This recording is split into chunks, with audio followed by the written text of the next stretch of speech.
أعوذ بالله من الشيطان الرجيم بسم الله الرحمن الرحيم رب اشرح لي صدري ويسر لي أمرا عقدة من لساني يفقهوا قولي آمین یا رب العالمین۔ کیا آپ جانتے ہیں کہ آپ کا ہر لفظ، آپ کی ہر سوچ، ہر عمل قلم بند ہو رہا ہے اور موت آپ کے اتنے قریب ہے جتنا آپ کبھی سوچ بھی نہیں سکتے، وہ آپ کے قدموں میں آپ کے سائے کی طرح سے ہے۔ اگر آپ اس بات سے غافل ہیں تو ابھی پلٹنے کا وقت ہے موجود، کیونکہ آپ یہ سن رہے ہیں۔ جاننے کی کوشش کرتے ہیں کہ سورہ قاف ہمیں کیا سبق دیتی ہے۔ آپ نے کبھی سوچا ہے کہ جب آپ بولتے ہیں اور فرشتہ لکھتا ہے، جب آپ چلتے ہیں موت کا سایہ ساتھ چلتا ہے، اور جب آپ سمجھتے ہیں کہ آپ اکیلے ہیں لیکن ان ایکچوئل آپ کے دائیں اور بائیں دو گواہ مقرر ہو چکے ہیں۔ ہر لفظ، ہر قدم، ہر سوچ لکھی جا چکی ہے، اور موت وہ تو آپ کی سانسوں کے اندر چھپی بیٹھی ہے۔ آپ نے کبھی سوچا ہے کہ اگر کل کا سورج آپ کو نہ دیکھ پائے؟ ابھی بھی وقت ہے، لوٹ آئیں اللہ کی طرف اور رجوع کریں اپنے رب کی طرف۔ سورہ قاف قرآن مجید کی 85ویں نمبر سورت ہے۔ اس میں 45 آیتیں ہیں۔ یہ مکہ میں نازل ہوئی اور اس کا مرکزی موضوع قیامت کا انکار ہے اور انسان کا مر کر دوبارہ زندہ ہونا اور پھر اللہ کی قدرت کی نشانیوں کی۔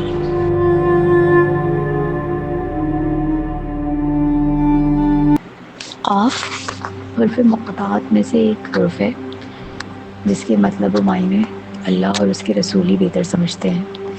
اللہ تعالیٰ نے قاف سے سورہ کا آغاز فرمایا اور اس کے بعد قرآن مجید کی قسم کھا کر بتایا کہ کس قدر عظیم الشان اور معجزاتی کلام ہے، ایک زندہ معجزہ جو تا قیامت جاری رہے گا۔ نبی کریم صلی اللہ علیہ وسلم سورہ قاف کو جمعے کے خطبوں میں بہت زیادہ پڑھا کرتے تھے۔ یہ صحیح مسلم کی روایت میں سے ہے۔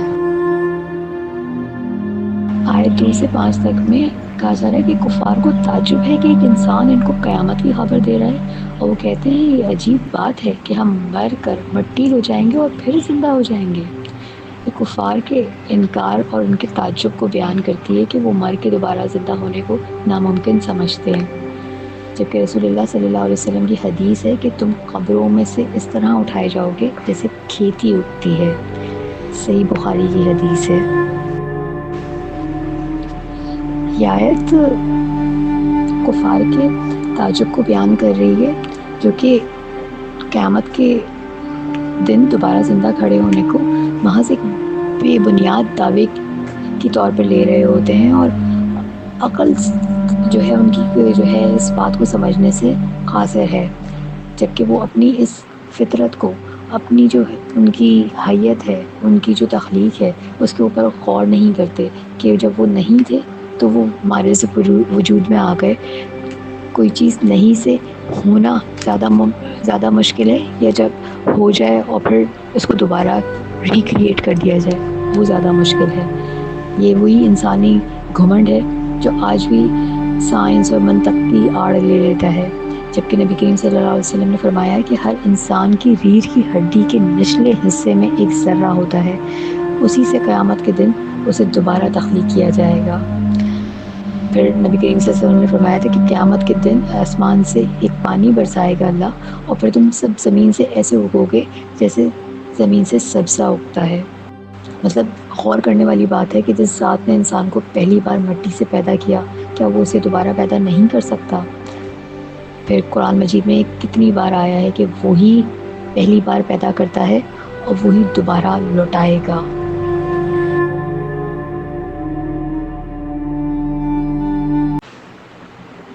آیت 6 سے 11 تک میں کہا جا رہا ہے کہ وہ آسمان کی طرف نہیں دیکھتے کہ پھر ہم نے اسے کیسے بنایا، زمین سے اناج، باغات، پانی اور زندگیاں نکالتے ہیں۔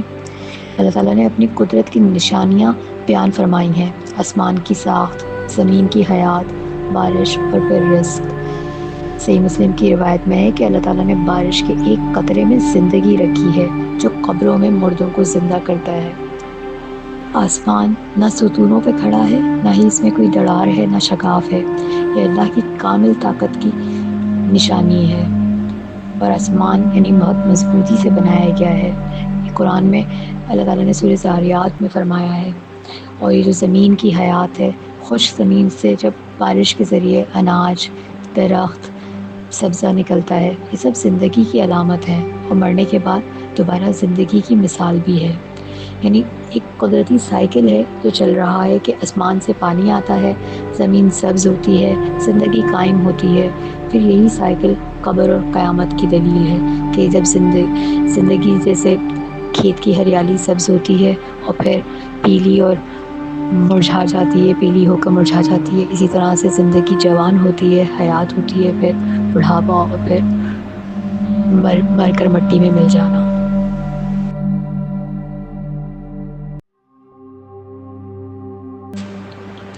آیت 12 سے 15 تک میں جتنی بھی قومیں گزر چکی ہیں، قوم نوح، قوم عاد، قوم سمود اور قوم لوط، پھر اصحاب ایکہ، یہ سب اللہ کے نبیوں کو، اللہ کے رسولوں کو جھٹلایا کرتے تھے، اور ان کے جھٹلانے اور ان کی اللہ کی رسولوں کی نافرمانی کرنے کی وجہ سے عذاب سے دوچار ہوئے۔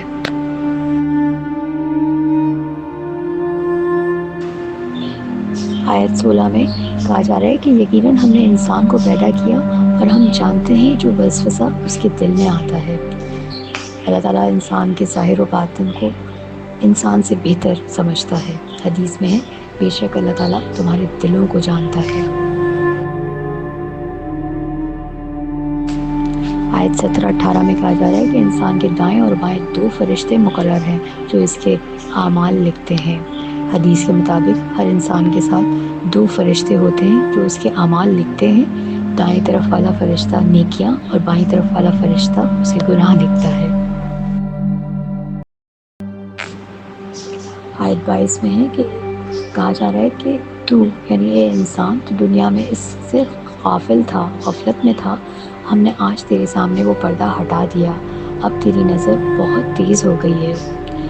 مطلب قیامت کے دن انسان پر سارے حقائق منکشف ہو چکے ہوں گے جن سے وہ دنیا میں غافل تھا۔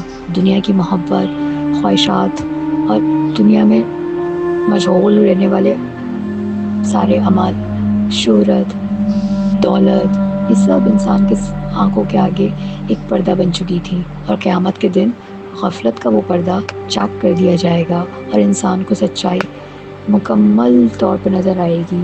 مطلب اس دن تیز دھار تلوار کی طرح سے نظر تیز ہو گئی ہوگی جو حقیقت کو کاٹ کر دیکھ سکتی ہوگی، مگر اب وہ فائدہ نہیں ہوگا۔ یہ وہ لمحہ ہوگا جب انسان کو احساس ہوگا کہ سچائی ہمیشہ سامنے تھی، مگر وہی تھا جو اس سے غافل تھا، اس کا دل نہیں مان رہا تھا۔ اور قیامت کے دن انسان کہے گا کہ ایک کاش میں نے اپنی زندگی کے لیے، اس زندگی کے لیے کچھ آگے بھیجا ہوتا۔ حضرت علی رضی اللہ عنہ کا قول ہے کہ جو لوگ سوئے ہوئے ہیں جب مریں گے تو جاگ جائیں گے۔ یہی نیند جو ہے وہ دنیا کی غفلت ہے، اور موت جاگنے کا آغاز۔ اور نبی کریم صلی اللہ علیہ وسلم کی حدیث ہے کہ اگر تم وہ جان لو جو میں جانتا ہوں تو تم ہنسو گے کم اور رو گے زیادہ۔ یہ آیت ہر انسان کے لیے ایک آئینہ ہے کہ ہم دنیا میں سچ کو پہچاننے کے باوجود اس کو نظر انداز تو نہیں کر رہے، ہماری آنکھیں حقیقت کو دیکھنے سے قاصر تو نہیں ہیں کہ قیامت کا دن ہی ہمیں حقیقت کو دکھائے۔ آج وقت ہے جب ہماری آنکھیں اس دنیا میں کھلی ہوئی ہیں تو اس حقیقت کو پہچان لیں کہ اس دنیا میں آئے کیوں ہیں اور کیا کر رہے ہیں۔